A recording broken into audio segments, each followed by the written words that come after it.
Hey guys, welcome to another episode of the Disruption Podcast. It's your boy Anka Garg. And Ludwig Arroyo, what's up? Today is going to be epic, Ludwig. I think so. Ludwig, how many kids you got? I have 2 kids that I created myself, yeah. It's quite disruptive. Very disruptive. To the entrepreneurship journey, right? So if we're going to talk about disruption, maybe we should talk about bringing on a brand that can kind of make its own lane in that space. 1000%. You know, when we're talking about creating babies and changing the game on how you prevent babies, this is the guy who did it, you know? Guys, it's my pleasure to introduce you to Neil Mehta, the founder of Royal. Is Royal? What's the Royal Intimacy. Royal Intimacy. We started off. If I should say intimacy. Yeah, we'll probably get into the story, but like we kind of started off as a one-dimensional product, and we started to build into like a multi-dimensional brand. So that's kind of where the intimacy came out of it. All right. Well, okay. Let's tell everyone at home what Royal Intimacy is, so they kind of get an understanding of it. Yeah. So we focus on developing all natural, clean, vegan products in the sexual wellness space. So anything from condoms, lubes to wipes. We don't do any toys or any stuff like that, but like we like to focus on the consumable product that people use almost every day. Okay, so what did you just say? Vegan, wellness, vegan, all natural, healthy sex products. Sex products. Yeah. Okay, this is definitely different. I guess I remember back in the 90s and 2000s, like there was a common excuse that men would use. Babe, I'm allergic to latex. This isn't going to work for me. I guess that excuse goes out the window now. Oh, yeah. I mean, so a common misconception is that people have latex allergies, but only about 1% of the world actually does. So we've decided to focus on the latex product itself just because it's the most widely used and the most cost effective to redesign and apply to the FDA. But we also, based on our customer research, or before we even started the product, I was like, I know when I started to use them at 16, 17 years old, like there was always a stigma, like, oh, they don't feel good, or, you know, there's not much marketing behind it, or not much understanding. Good for him. This is a proud Indian boy coming on a podcast that's going to get this is what my parents don't know. A lot of views. Yeah. My father watches everything I post, so that's good. I'm not going to talk about actual ages, if you know what I'm saying. Yeah. But okay, so I mean, let's face it, all of us know what latex condoms are, right? Yeah, We've used them in our lives. It is what it is. But I mean, I've heard of them. How many kids you got? So, at what point in your journey did you decide, okay, this is an industry that needs to be disrupted and changed? Because I mean, let's face it, I've never heard of a vegan condom before I heard your brand. And I was blown away from the story and everything that you told me. But like everyone at home's got to understand why this lane. But why? Everyone's so huge in this space. Like why would anyone enter it? Yeah, it's a very, very hard space to get into, first of all, because there's the big 3 that we all know of: Trojan, Durex, Lifestyle. Skins fall under Lifestyle as the non-latex brand. But like those were the dominant guys. So anytime any smaller brand tried to pop in, they really weren't picking up any market share. And also the marketing behind things was so hard, but we can get into that a little bit later. But the way I started was kind of out of nowhere. I was supposed to go to med school like any good brown boy coming out of high school, focus on education, getting your degree, going to professional school. But I wanted to take a year off, so I was like, okay, but let's do something in the sciences because that's what my parents required. And so I got my master's in public health. That's when I moved from Ohio to New York City. Wait, you're from Ohio? I'm from Ohio. Where in Ohio? Dayton, Ohio. Dayton, Ohio. Good old Midwest. That explains the Bengals. Oh, yeah. Yeah. Okay. Yeah. So when I came to New York, it was kind of like eye-opening for me. Like first time in a big city, actually living in a big city, experiencing the dating life, the going out life, the hookup life. And while I was there, I actually did a lot of. Wait, hold on. We got to translate this for Ludwig. The hookup life is where people went on dating apps and like would date multiple people. Sometimes you want to call them again, stuff like that. Ludwig's a monogamous, married for a long time kind of I guy. see. Yeah. So like during my graduate program, I was doing a lot of research with different socioeconomic status groups in the New York, New Jersey area, and STD and STI incidents amongst those populations. And the biggest thing I noticed that, number one, there was no education around sexual wellness. Like no one even knew how to put on a condom. It's actually one of the most Googled things, really? How to put on a condom. Yeah. I don't know about that though. In New Jersey, I mean, there's a banana exercise in health class. Yeah. Oh, you guys are lucky. In Ohio, we didn't even have that. We had Seriously? like a teacher press play on a movie and it was like, don't have sex. Wait, but you're talking about back when you were researching this. So when was that? Yeah, so that was around 2015-ish. Okay. When that was like the beginning. That was like the first seed grad school was 2013. So that was like the first seed that was planted. Yeah, okay, just pause. How hard is it having a conversation, being you, where people just want to be like, that's what she said? Oh, all the time, constantly. I'm holding it back so hard. Yeah. It's literally all the crazy. time. Okay. Yeah. Oh, man, I should tell you the stories about the aunties and uncles. Oh, no. Like, story. We'll get into that, too. So that was like the first seed that was planted. And then a few years later, I was dating a girl at the time, and she had what I thought was a latex allergy, but it turned out to just be like some reaction to the condom we were using. And it was like a flavored condom, but it smelled kind of artificial. And like she said, the feel wasn't that good. But, for many guys, like we just think, oh, well, we're getting laid. Like that's cool. Yeah. But then it really got me to think like, wow, how is it actually affecting not just like her, but could it be affecting me too? Like could it be affecting both of us? So that's when I really dove in deep to the research and realized that It's not you. It's not you. It's the condom. It's the condom. Yeah. Okay. So, and not even just the condom, other products that you use during sex or before or after, like a lot of things aren't harshly regulated, or they're just not, the brands aren't transparent about their ingredients. Wait, so how is this industry regulated? So by the FDA mainly. So that's what we had to do. So we applied to the FDA, but our focus was to make the condom healthier by taking out certain ingredients, like casein is one of them. That's an animal-derived protein, which is put into condoms during the manufacturing process to kind of dry them and prevent them from sticking. But it's actually, we found a way to not use it at all. So then we also took out nitrosamine, which is a cancer-causing chemical. Although it's in really small concentrations, like over time, if you're constantly having sex or being sexually active, like it can add up, and no one really knows. So, but in order to take out those products, we had to reapply to the FDA for a 510K clearance and not use one of these other brands, just use off-the-shelf ones. So basically, they'll go to a supplier. The supplier will say, "Oh, we have a 510K you can use." They'll just add them to their FDA, database, and then they can use it as their brand. So many brands out there that you see, like especially boutique brand like us, probably don't have their own 510K. So, but we took the approach of like, no, we need to get certified. We want to make sure that our stuff is legit and validated. But then on the flip side, we're like, yeah, we can take out these unhealthy things, but are we really improving like the functionality of the condom, especially the pleasure component? Like, does it actually feel good? Right. So we decided to find a way to make it actually 35 to 40% thinner than a typical ultra thin condom. Wow. Yeah, so that was the really, really hard part. Is it even there? Sorry? Is it even there at that point? Yeah, I mean, it's very, very small. It's like we're at right now about 42 microns when the average is about 65 microns. On an ultra thin is? On an ultra thin. What's a normal, not ultra thin then? That's like 85 microns. Got it. So, but also you have to be careful when people say ultra thin. A lot of these brands are taking it from the base of the condom, so where like the thinness is super thin, but not at the tip where the actual pleasure point is. So we take ours from the tip. So everything we submitted to the FDA was from the tip. I know you got some good ones in your head right now, don't you? Everyone at home, if you guys are playing the drinking game, I mean, this is the podcast to do it on this episode. Yeah. So that okay. So wait, hold on. How long does that process take to submit something to the FDA? Yeah, it took. So I did this all on my own, pretty much, with the help of our supplier, our contract manufacturer we were using, And we had to find a third party to get a third party validation for biocompatibility and all these type of tests. So I figured out, I'm 25. I was like, kind of naive, didn't know what I was doing, but I kind of just threw crap at the wall and see what stuck, and figured out how to apply to the FDA. Went through only one round of restructuring and figuring out any edits that we needed. And then we submitted and we got approved.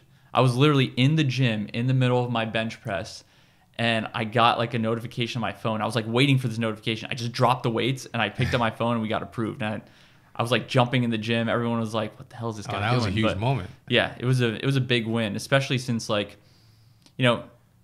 kind of cliche to say, but a lot of people who start their own businesses, as you guys know, like a lot of people are always like, oh yeah, he can give it a good effort, but we don't think this is a thing. Like a condom's like, okay, that's a fun gimmicky. Like, no, but this like getting validated by the FDA was like a huge, huge win. And it like, I felt like I was at the moon, but then I came back down to reality and realized that, okay, now the next step is actually launching this thing. Cause that's also really hard.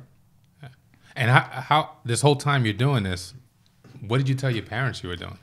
Like, how did you even get this past that? Yeah. Don't lie. Tell us the truth. Yeah. My parents, I will say, my mom's from Malaysia. My dad's from India, but both Indian by background.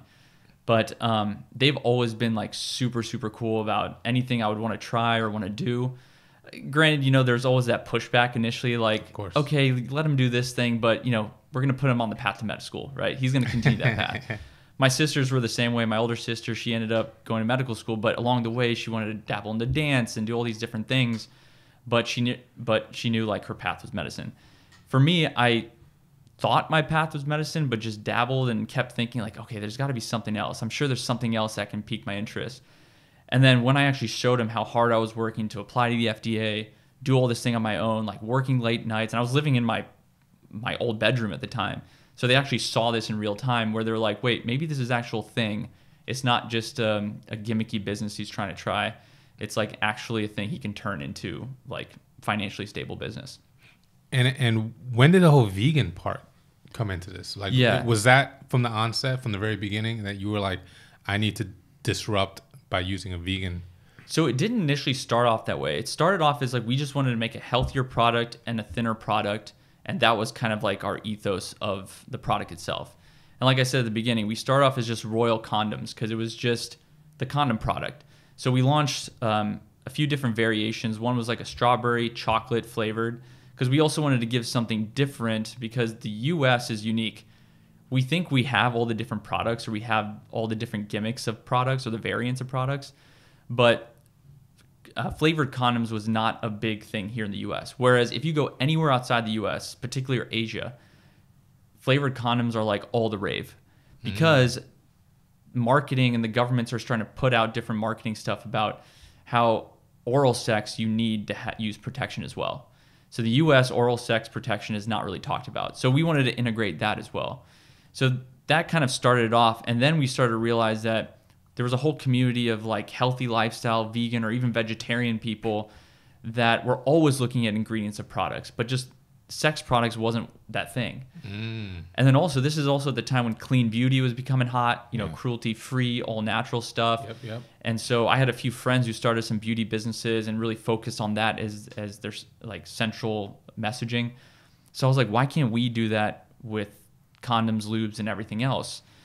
So that was like kind of the point where I was like, okay, we need to differentiate not only with the product, but also our messaging and how we kind of reach out to different communities.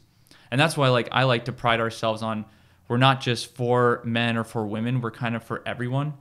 A few of our other competitors, they're either very female focused or obviously Trojan's like very male focused, but we found everyone in between. So that's why a lot of the influencers in this space are part of the LGBTQ community, a part of healthy lifestyle communities, vegan communities.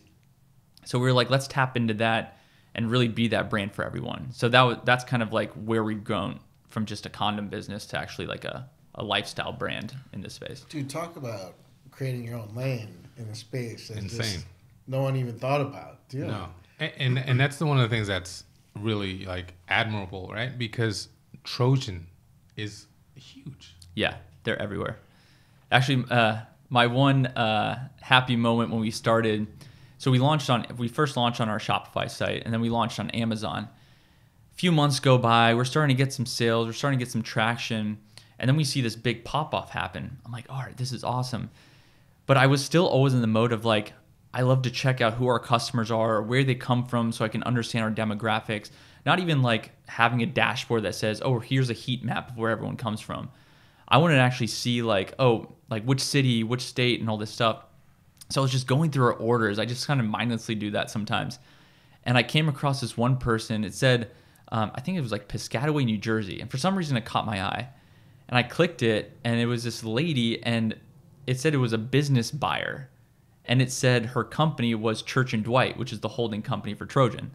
So I'm like, So then I did some Googling, found out she was like a research person for Trojan. Oh my God. And they bought like almost 20 or 30 packs of our strawberry condoms. I was like, all right, we're on the map maybe. I think we're on the radar a little bit. So that was kind of a cool moment. That's the moment. That's the question. That's the question you were going to ask, right? Like, when did you know you made it? Like, this is one. So, I mean, are you able to protect your IP from the big boys coming in and stealing, like, your concept and everything? Yeah. So our supplier and I, we have a pretty good relationship in how we've kind of protected that, because making a condom is actually very, very, very hard. Like another one. There we go. Drink. Everyone take a sip. So it was kind of cool going to the factory and actually learning the whole process, because like when I was like going back to the thinness component, like to actually make a condom, to dip it in the latex rubber, it has to dip down and come back out. So that's why when it dries, it dries hanging down. So all the latex drips to the bottom, but we found a way so it doesn't drip as much, so we still keep that thinness. So that's why a lot of these brands, they take the thinness from the base, because as it drips, the base becomes thinner. Yeah. So these little, like, even just not even the material science of it, but the actual like engineering of the manufacturing, we had to modify a little bit to get to that point of having that, really, really thin condom while keeping the integrity of the condom itself. So this is the fun part. Talk to us about the testing process. Oh, dude. Oh, that was interesting. So I'm a 25-year-old kid, like all gung-ho about starting this new thing. But obviously in the back of your head, you're like, yeah, like, what are my friends going to think? Like, yeah, the boys will think it's dope and cool, but like, it's also kind of like, how do I go on dates and talk about what I do? Like, there's some stigma towards it. And then also like parents and relatives and stuff like that. So I'm like, what's it going to be like sitting at this factory? I'm literally on the flight thinking, like, what's it going to be like at this factory? What should I like? Should I really dive in and really explore and really get into it? Or should I just kind of be more PC about it? I was like, no, when I get there, I'm sticking my finger in that lube and I'm trying it, like the flavored lube. I'm going in there, I'm checking out the condoms, I'm pulling them out. I'm, doing anything I can do to like see how it is and just like and where understand is this? it. Where's the? So we started our first manufacturing in South India. So actually, sorry, in North India, but the latex comes from South India. So we have these ethically sourced latex farms that we worked with that transferred the latex, the raw latex, to our factory in North India, and we worked with a contract supplier out there, but now our operations have moved to Malaysia, so we work with the Malaysian supplier now. Got it. But first flying to India, I also have a lot of family there, so they're like, "What are you coming here for?" I'm like, "Well, I'm coming to test some condoms and find a manufacturer." And so, but yeah, when I got there, it was interesting.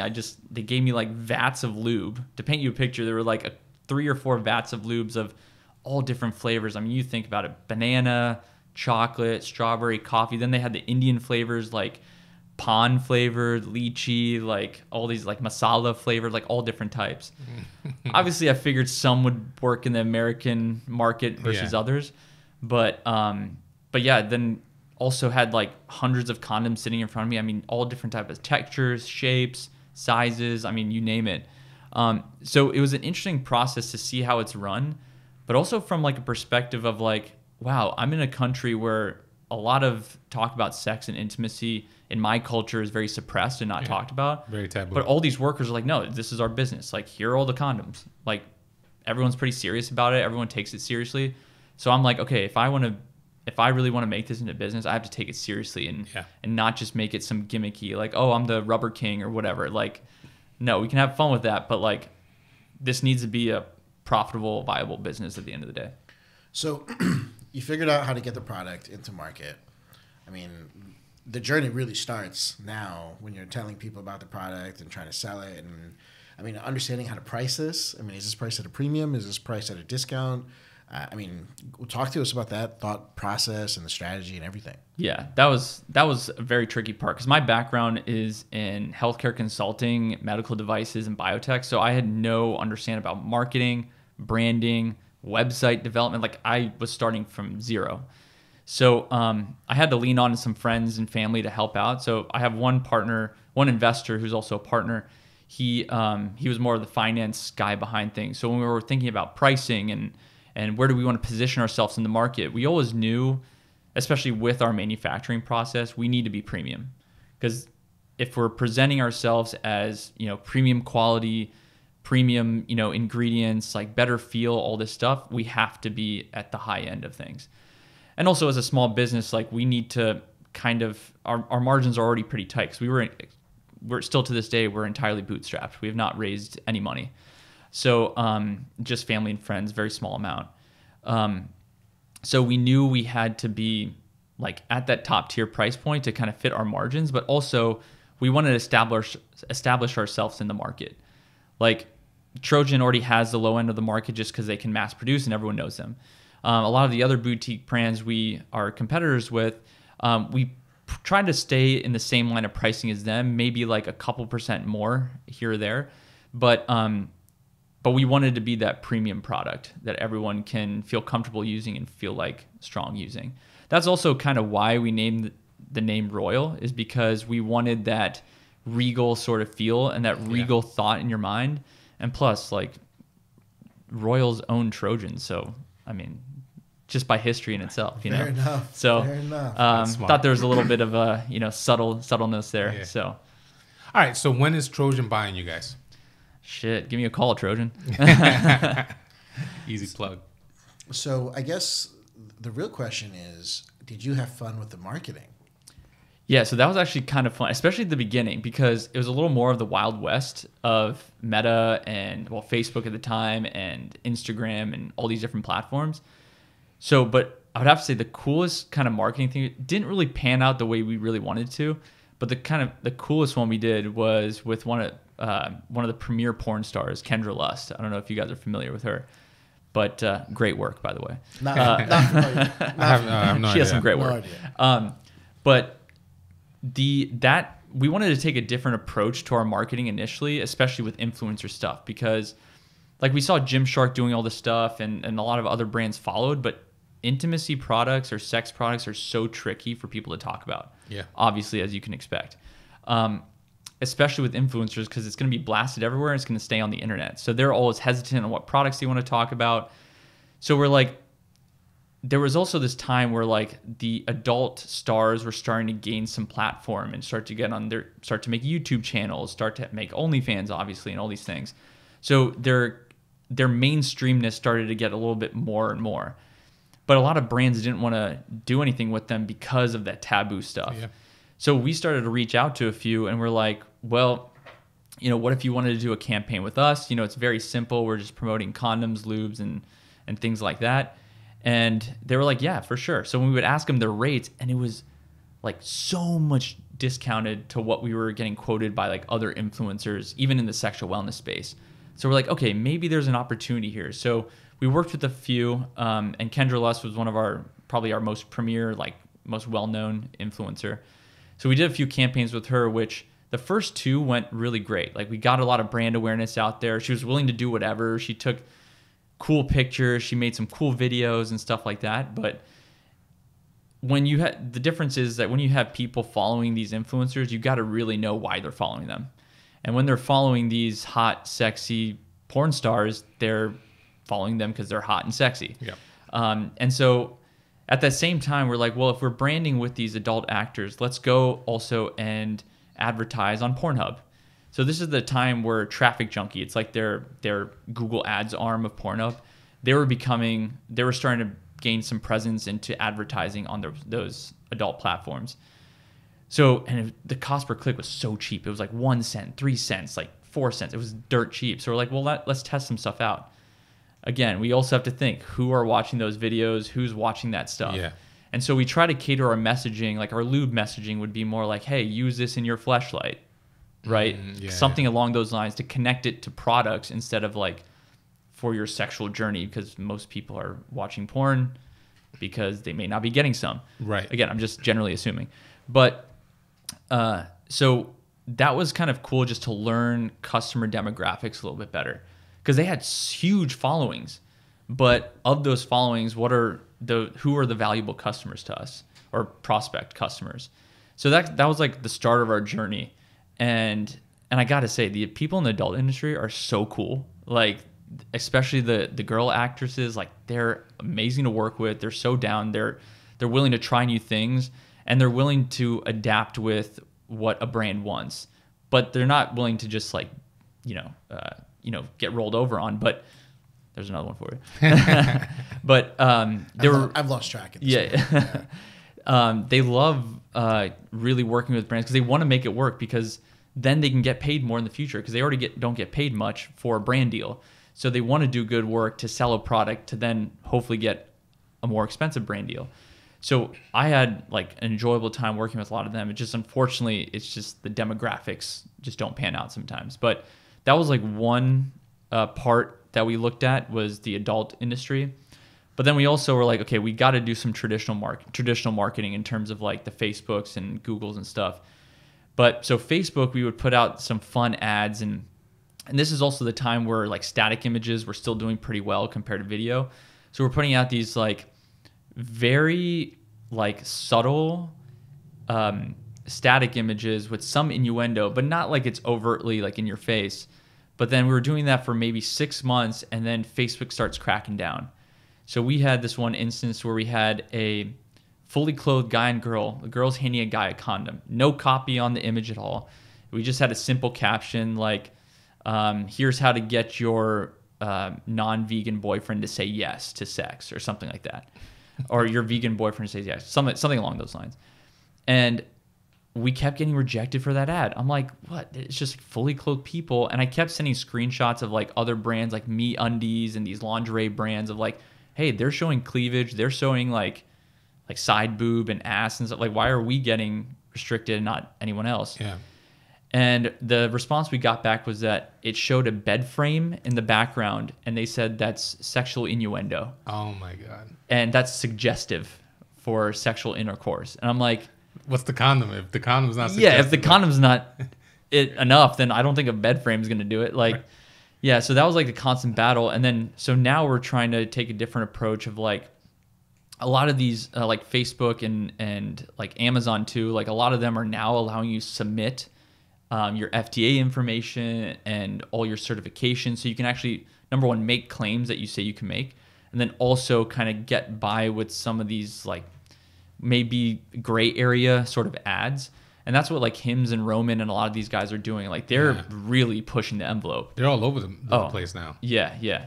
So we're trying to take kind of a note out of their book and see like, okay, what if we just kind of resemble these ads? Could we still get past any of like the algorithms or any of the people reviewing this stuff? So that's kind of like what the phase we're in now. But yeah, it's been a constant struggle with marketing. From the R&D of the brand, which is, you said, starting in 2013, to the first sale, what was that time frame? Yeah, so we got our FDA approval in late 2016. Then 2017 was like okay, let's get the website up, let's work on inventory pricing, all the back end stuff. But that was also the time we were just sending product to any publisher, and this is before the full on pay to play on like roundups on Cosmo or Men's Health and stuff like that. So we were just sending stuff out as much as we could. And so I'm in my bed, I like wake up at like 7 a.m. one morning on May 4th, 2017. So specific. Yeah. Okay. Oh, I remember. And my cousin sent me like a video or a phone recording of his Snapchat, but he clicks on Cosmo, and Cosmo has a full #1 page feature of our brand. Wow. Yeah. And I was like, and you had no idea. I had no clue, because I sent this stuff to this writer like maybe months ago, like 3-4 months ago. Yeah. Didn't hear anything back. Kept trying to follow up. Didn't hear anything. all of a sudden I wake up and then my phone is blowing up with orders. I'm like, wait a minute, we don't even have product. Oh my So God. I'm like, oh shit. Like, so thankfully it was a pre-order button, so people knew. But again, we were probably still like 3 or 4 months out from having our product in. Oh my God. So, because I was still learning logistics, I was like, I was still trying to find a shipping carrier, and the supplier we were working with, they were mainly Asia based and shipped around Asia. They weren't familiar with shipping to the US, and plus we had FDA clearance to deal with, so we had to deal with customs. And when you're an FDA product and you have 510K clearance, when you reach the port, there's an extra FDA inspection on top of the port inspection. So that time I didn't calculate for.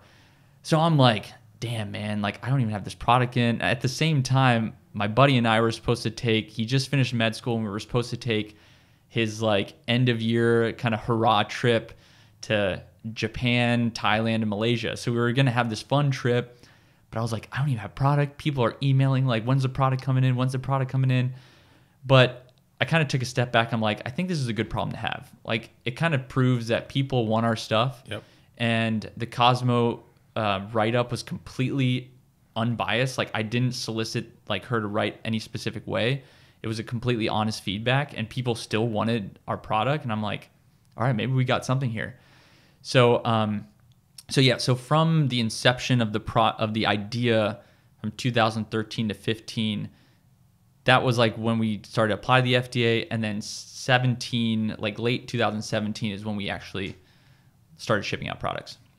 Bro, that's a wild journey to launch a product in a completely different space that, I mean, as a fellow South Asian, I mean, I don't know what my parents would say if I went down that route. Yeah, it was definitely like internally it was hard to deal with, because I'm also like, okay, I'm going to have to sacrifice potentially making a stable income for a little while. But then also like I still want to do something cool and fun and something I really want to pursue. But then I'm like, oh, but I still always want to become a doctor. But reality is the medical thing still on the table? No, that's been gone from. I mean, you ask my mom, it's like tomorrow she'll be like, "Oh, med school, don't worry. We'll pay for med school. Don't worry." I'll be like, no. My man will be like 55, and it'll still be like, "When are you going to finish med school?" Right? Yeah. It's just like forever. Yeah, Royal Intimacy has made enough for a couple med school trips, so like I don't think we need to go. That's awesome. Thankfully. That's great. What's up, man. Yeah. So, take me back to this is curious. I've been thinking about this since the beginning. You get a condom from Malaysia. That's you're testing, right? They're creating products. They send it to you, or India at the time. Now you're like, I gotta try this. I gotta see how it feels. You had a steady girlfriend at the time, or like, are you like, babe, we gotta try another one? Yeah. So at that time, I actually wasn't dating anyone, but I had someone we've. So was it an arrangement? Yeah, like you're my test buddy? Like, well, not like a friends with benefits, but we dated kind of in the past, and we had a close relationship. And she was living in Ohio at the time, and she was living like in Chicago at the time. I was living in Ohio, so it was like, and then she moved to New York, so like we didn't really like continue the dating thing. But whenever I was like in New York or something, we'd always have our date nights and stuff to kind of reminisce. So it kind of worked out that way, that like she already knew the story, and she kind of knew what I was going through, so it helped out in that way. That's awesome. So I was able to test out the products, and I was also able to get her feedback too, because one of the big things is that sexual wellness products affect the female body 100 times more than it does affect the male body. Right. Because they're putting something in our body, we're just putting something on our body. So I really wanted, like, her perspective was huge. And especially when we launched, like we continue to launch a few products, the body wipes or after intimacy wipes was another thing. So this is it right here.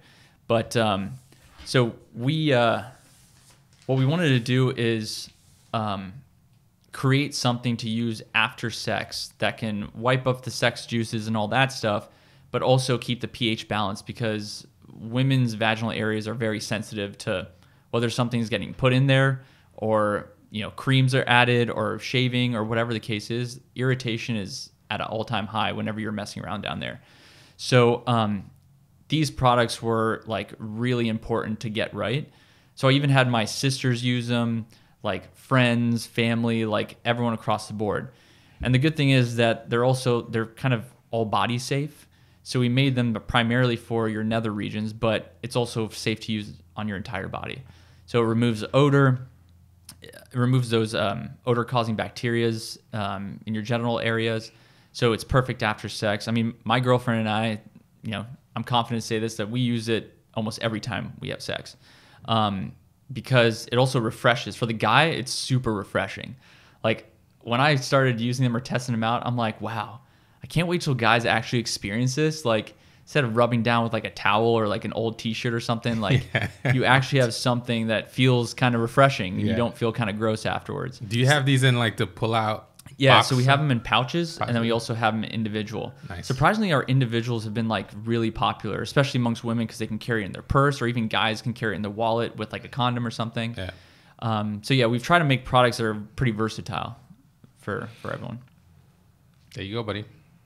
All right, so let's talk about what was like a hard moment, post launch, and I mean, there's always ups and downs in the journey of an entrepreneur. Yeah. I would say when we first started, it's just doing everything on your own. Like, I realize that now reflecting, but I think when you're in that moment, you don't realize. You're like, oh yeah, balls to the wall, and just figure it out, right? Just do what you got to do. From the windows. To yeah. So just figuring it all out, like that was like a cool part of the journey. But then like probably the first thing was when we didn't have product, but we had all these customers. I'm like, this is a bad first look. Like we only get one chance to launch typically. So it's like, if I don't get these products to our customers, like we're going to get screwed.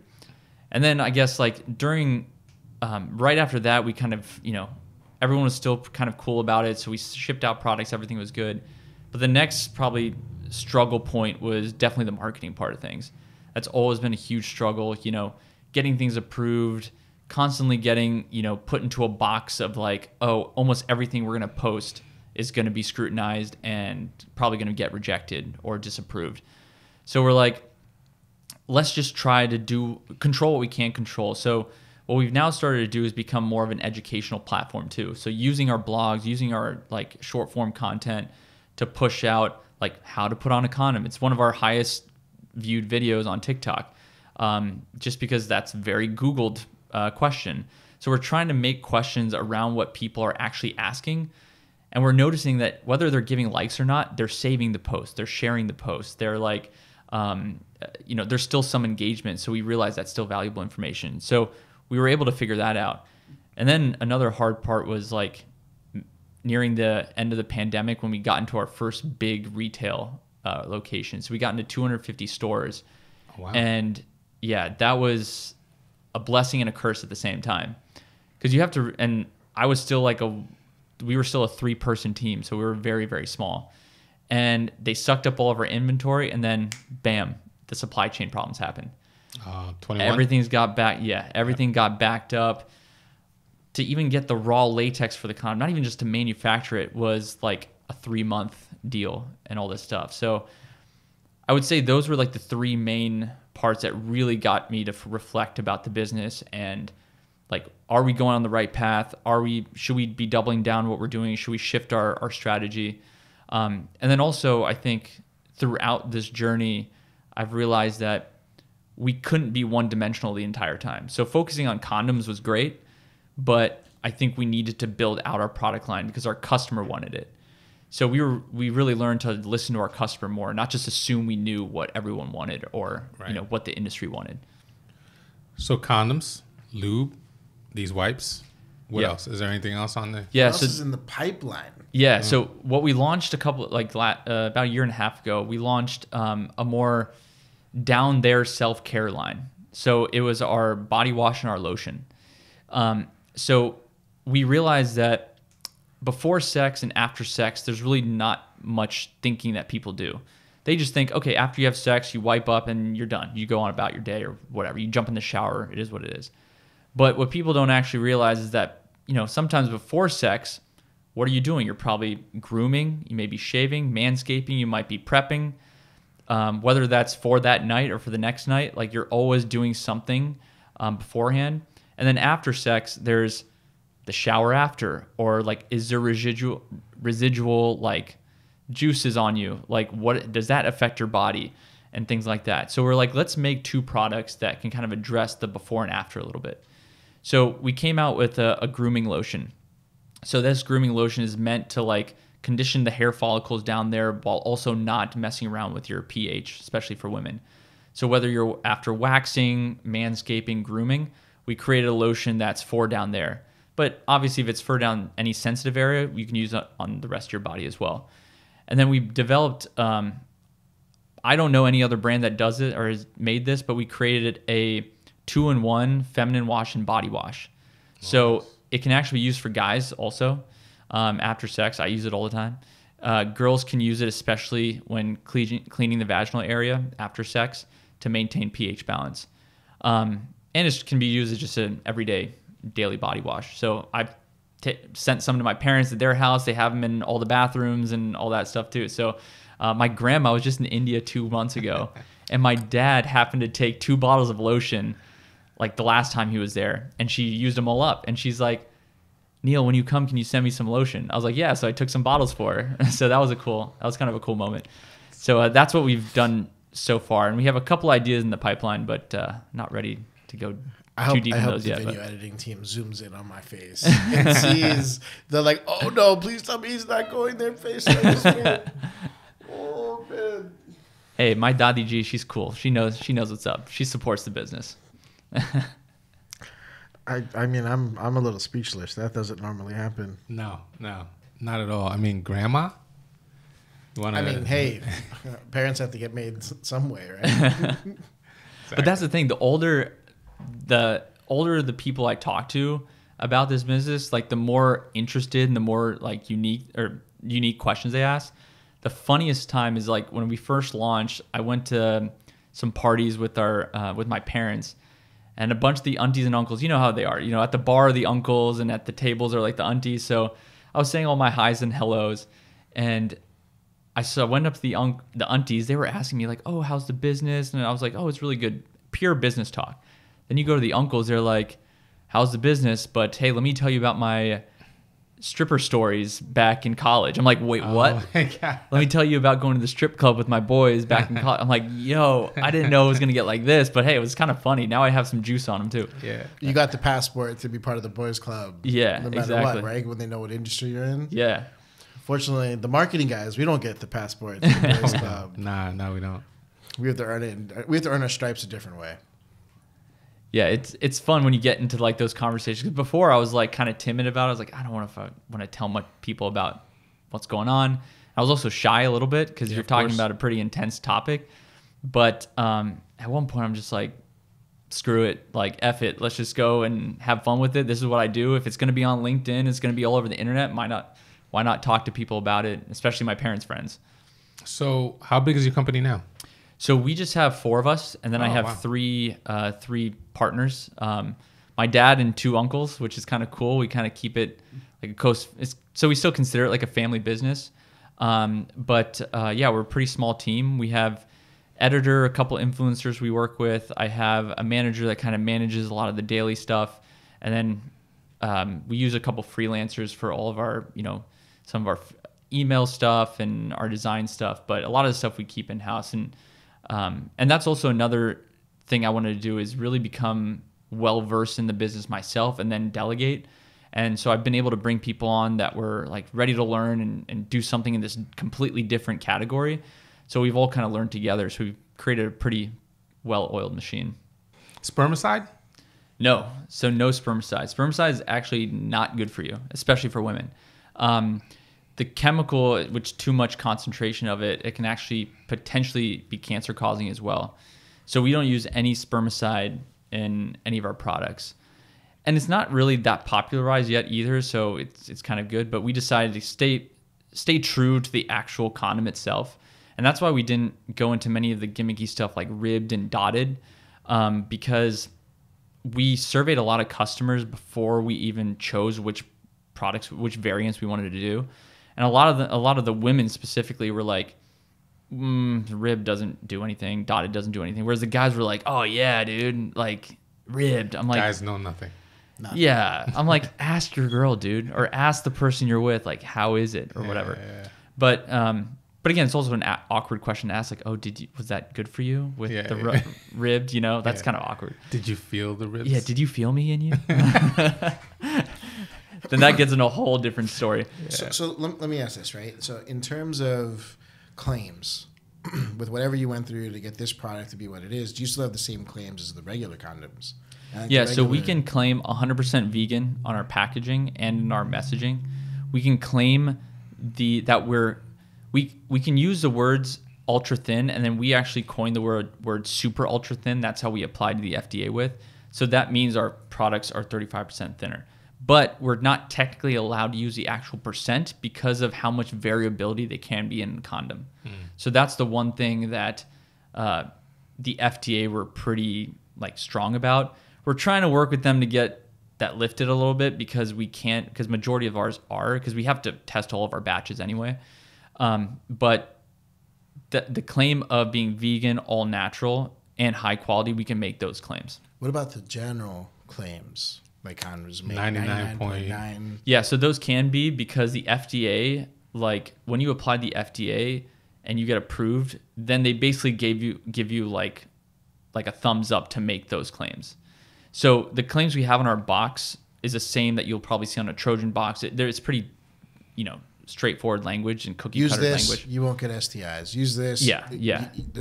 And we can't change that wording much because we have to submit that wording every year to them. And if they're like, oh, you changed the word from and to but or something, or you changed this preposition, or you changed this word around, or you pluraled this word, they'll catch it and they'll be like, nope, you got to go stick to the original wording.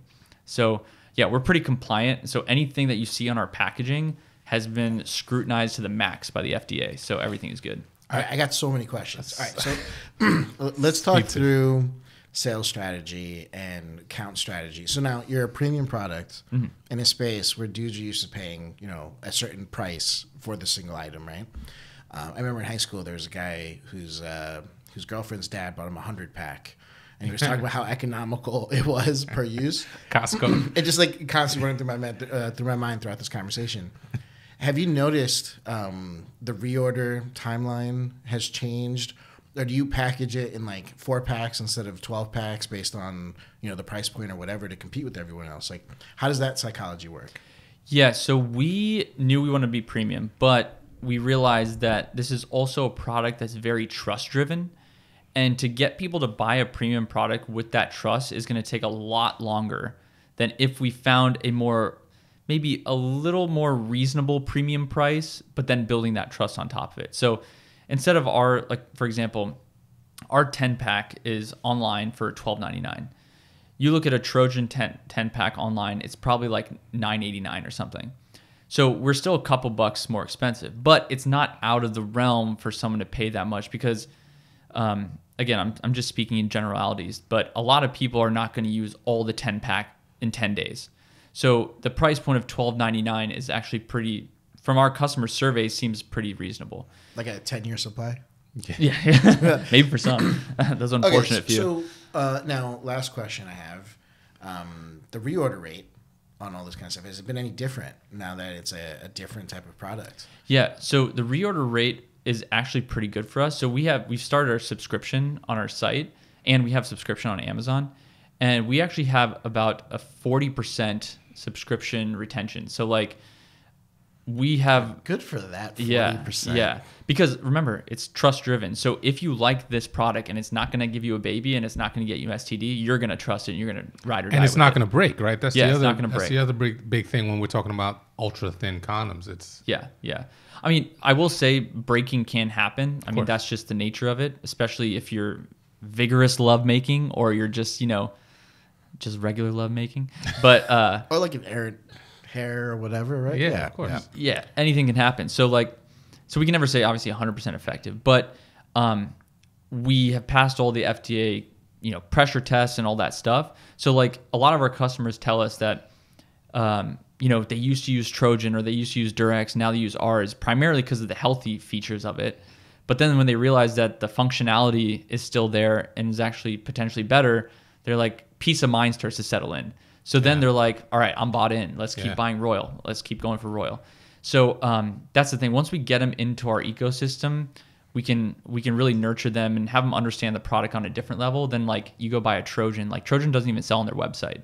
Yeah. Do they even care about you, Trojan? Like it doesn't sound like it. Not really. Like they're all about the gimmicky stuff, which, hey, they found their lane. That's their thing. They've been around since the 1920s, so I get it. Really? But yeah, they've been around for a long time. But they're not going to focus on the customers so specifically like we will. So that's why education, like I was saying before, is such a big component. So in our email drips that we do whenever someone buys, we try to educate them on the product.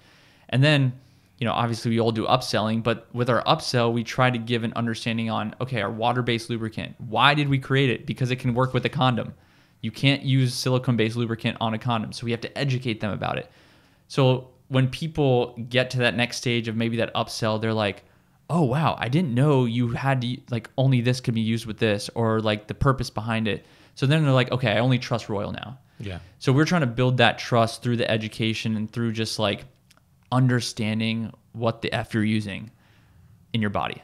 So can you imagine what a condom looked like or felt like in 1920? Yeah, it was like a grocery bag. Trash bag. So are you only selling in the United States? Yeah, so we have FDA approval, and we also have our CE mark. So we can go to the EU, but it's a little bit too hectic to try to get that big too quickly. But our plan is eventually to expand. But online is a little tricky, especially in these other jurisdictions because of the marketing things. Like, you guys probably know this, like the US is one of the only industrialized nations that 60% of the marketing is like pharma companies. But you go to everywhere else, like there's no pharma advertising on TV anywhere. So like if we go to another country and advertise, are we allowed to advertise similar to how we're doing here, or do we have to do it differently? So it's a whole different ballgame. So regulations are huge, and you have to kind of know where you're going. Exactly. Whereas like EU, I know certain countries are very open about sexual wellness and contraception. So like if you go to any of the Scandinavian countries, they actively promote safe sex on their commercials during the day, not even just after 11 p.m. So in those countries, we could do a different marketing strategy or could actually be on TV or whatever. Whereas if we go to France, it could be different, or Germany could be different. But that's why we're also looking at the wholesale option a lot more now, because like I said, going back to the trust of the business, or trust of the product, when people see it in stores, there's like something that clicks in their head that they automatically trust it. And so we just actually signed last year with one of the biggest wholesale distributors in the country for the adult stores. So we're getting placed in like Adam and Eve's, Love Honey, and all those big stores. Again, it's not like the Walmart, but it's like the Walmart for this industry. So people see that and are like, okay, I trust this brand. It's on a reputable site. I like the products they promote. So that gives us some validation. So then after we get some of that, then we can see, okay, how do we want to expand internationally? Yeah. And there's actually been a few groups that have reached out to us who only focus on expanding boutique brands internationally. So we're in some talks with some people to see what that would look like. But yeah, right now we're just focused on the US. He's a one country type of man. You know? I like to say loyal. Royal is loyal. Yeah. Can you write that down? Oh yeah. Loyal is loyal. So I think we're coming to the end here. Is there anything that you want to let us know in terms of, first of all, what was the first place that you guys got? Like you said 250 locations. What was that? So that was Meijer. So Okay. Meijer is like a big grocery store retailer in the Midwest. Got it. And then the wholesale group we partnered with, they're called Nowpack. So they supply, from Adam and Eve's and Lion's Den to like the small shop you see when you're driving on the side of the road. So we're kind of getting placed a little bit everywhere. And obviously you sell direct to consumer on your website as well. Yeah. Website, Amazon, Walmart Plus, pretty much everywhere. That's amazing, man. So what's the website now? Is it royalcondoms.com or royalintimacy.com? Royal Condoms, royalintimacy.com, or alwaysberoyal.com. We like to keep your URLs nice and clean if you're on a work computer or something, if you feel me. Nice. Actually, the funniest thing is like now we're sending out some holiday campaigns and stuff, and we're getting all the out of the office emails from people. So I'm like, oh, it's funny. They're using their work emails to buy this type of stuff. But hey, I'm all for it. We keep it clean up in here, Man, I mean, congratulations to you, man. You've definitely carved your own lane in what you're doing. And to be honest, I'm speechless to half of the stuff that's being talked about. I don't know whether it's just like, 30 plus years of being told not to talk about this stuff, or if it's just like, damn, why didn't I think of that first? Right? I don't know what it is, right? But it's cool, man. I'm super excited that you're kind of paving the path for people to talk about sexual wellness, and the decision making that goes into what you put into these products is so intentional that's like so genuinely just amazing. Oh, it is. Thanks. It's great. I imagine that part of the issue. Last question, actually, before we let you go, is part of the issue is the fact that younger generations probably don't even use condoms. Yeah. So I wanted to ask you, how do you combat that? Like, how do you educate and make someone use a condom that otherwise wouldn't? Yeah, that's also very hard, and that kind of goes back to the educational component. Like I said, a lot of our simplest stuff do so well, like how to put on a condom or 3 ways to use lubricant during sex. Like, it doesn't have to just be for vaginal use. It can be used for anal. It can be used for oral, stuff like that. That's right, Ludwig. There's more than one way. It's more than one way. Thank you. And just like simple things like that. So we just try to scour the internet for the simplest questions in our industry and just focus on that and try to make content behind it to hopefully educate that next generation. And that's why, like, I really pride myself as being like Indian American, like talking about this stuff openly, because like you said, growing up, we never got the birds and the bees talk. Like, I had other, non-Indian friends that may have had it, or like at least it was like kind of touched on in their world of living. But for us, it was just not at all. So I'm hoping I can be sort of that person to give a voice to like people who want to get into other industries rather than just being a doctor or lawyer or something like that, but exploring things that maybe aren't traditional. Awesome. Dude, thanks for coming on the show. Yeah, thanks for having me, guys. Congrats on your success, man. Thank you. Really appreciate it.